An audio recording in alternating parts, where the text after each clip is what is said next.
Assalamualaikum warahmatullahi wabarakatuh.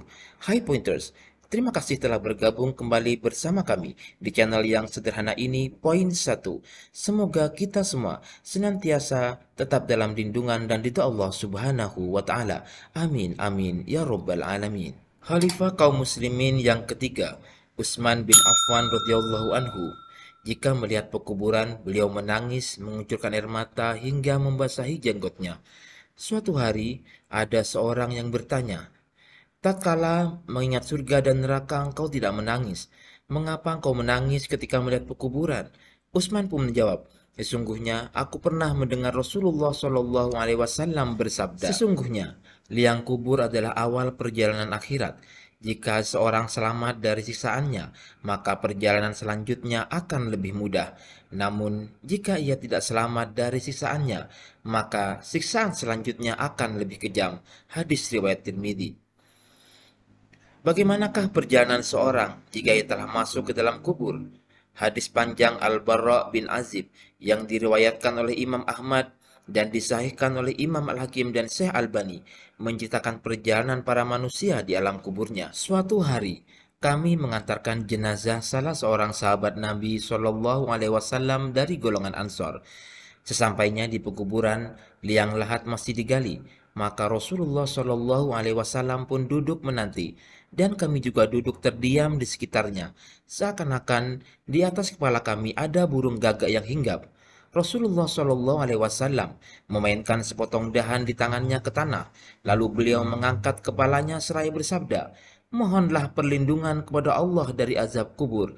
Beliau ulangi perintah ini 2 atau 3 kali. Kemudian beliau Shallallahu Alaihi Wasallam bersabda, seandainya seorang yang beriman sudah tidak lagi menginginkan dunia dan telah mengharapkan akhirat atau sakaratul maut, turunlah dari langit para malaikat yang bermuka cerah, secerah sinar matahari.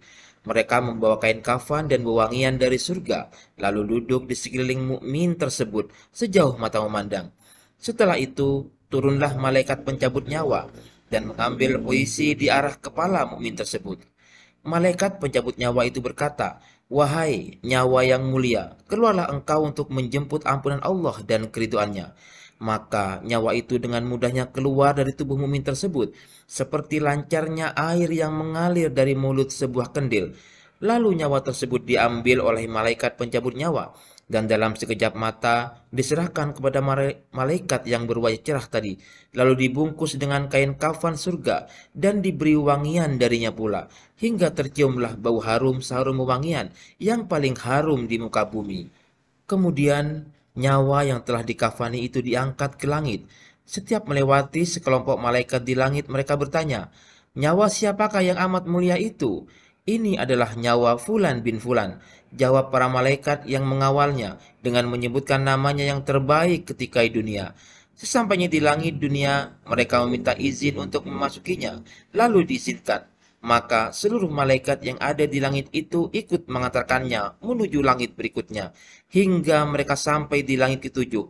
Di sanalah Allah berfirman, tulislah nama hambaku ini di dalam kitab Liyin, lalu kembalikanlah ia ke jasadnya di bumi, karena darinya lah aku ciptakan mereka para manusia, dan kepadanya lah aku akan kembalikan, serta darinya lah mereka akan kubangkitkan. Lalu nyawa tersebut dikembalikan ke jasadnya di dunia. Lantas datanglah 2 orang malaikat yang memerintahkannya untuk duduk. Mereka berdua bertanya, siapakah Robmu? Robku adalah Allah, jawabnya. Mereka berdua kembali bertanya, apakah agamamu? Agamaku Islam, sahutnya. Mereka berdua bertanya lagi, siapakah orang yang telah diutus untuk kalian? Beliau adalah Rasulullah Shallallahu Alaihi Wasallam, jawabnya. Dari mana engkau tahu? Tanya mereka berdua. Aku membaca Al-Quran, lalu aku mengimaninya dan mempercayainya. Tiba-tiba terdengarlah suara dari langit yang menyeru, jawaban hambaku benar, maka hamparkanlah surga baginya. Berilah dia pakaian darinya, lalu bukakanlah pintu ke arahnya. Maka menghembuslah angin segar dan harumnya surga memasuki kuburannya. Lalu kuburannya diluaskan sepanjang mata memandang. Saat itu datanglah seorang pemuda asing yang amat tampan, memakai pakaian yang sangat indah dan berbau harum sekali.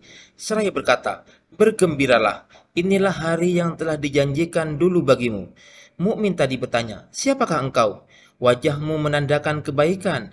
Aku adalah amal solehmu, jawabnya. Si mukmin tadi pun berkata, wahai Robku, segerakanlah datangnya hari kiamat, karena aku ingin bertemu dengan keluarga dan hartaku.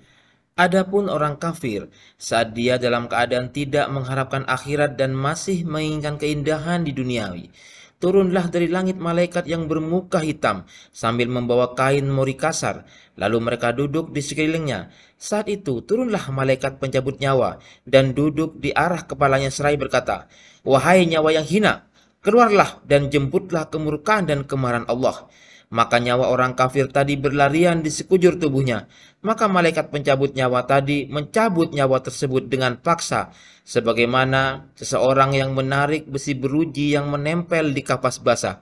Begitu nyawa tersebut sudah berada di tangan malaikat pencabut nyawa, sekejap mata diambil oleh para malaikat bermuka hitam yang ada di sekelilingnya. Lalu nyawa tadi segera dibungkus dengan kain mori kasar. Tiba-tiba terciumlah bau busuk sebusuk bangkai yang paling busuk di muka bumi. Lalu nyawa tadi dibawa ke langit. Setiap mereka melewati segerombolan malaikat, mereka selalu ditanya, nyawa siapakah yang amat hina ini? Ini adalah nyawa Fulan bin Fulan. Jawab mereka dengan namanya yang terburuk ketika di dunia.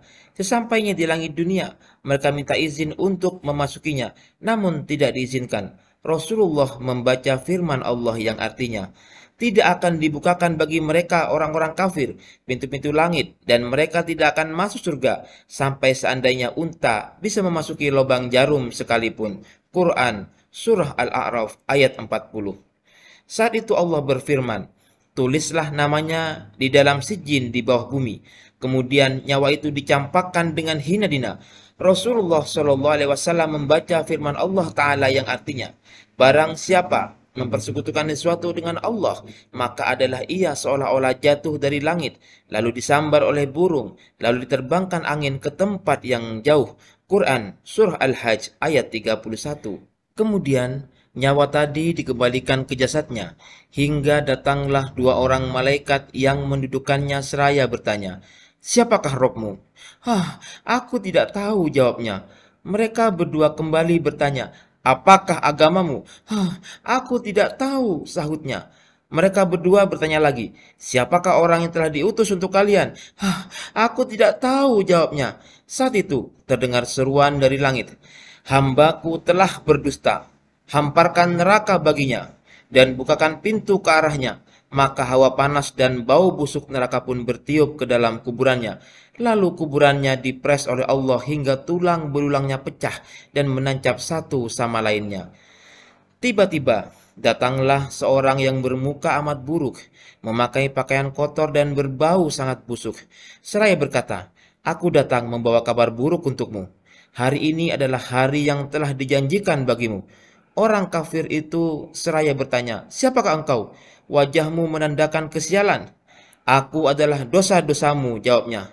Wahai Robku, janganlah engkau datangkan hari kiamat, seru orang kafir tadi. Hadis riwayat Ahmad. Itulah dua model kehidupan orang yang telah masuk liang kubur. Jika kita menginginkan untuk menjadi orang yang dibukakan baginya pintu ke surga dan diluaskan liang kuburnya seluas mata memandang, maka mari kita berusaha untuk memperbanyak untuk beramal soleh di dunia ini. Sahabat poin 1 yang dirahmati Allah, terima kasih telah menonton video ini. Dukung terus kami dengan subscribe, like, dan share terus video ini agar kami tetap bersemangat menghadirkan video-video poin 1 selanjutnya. Wabillahi taufik wal hidayah. Assalamualaikum warahmatullahi wabarakatuh.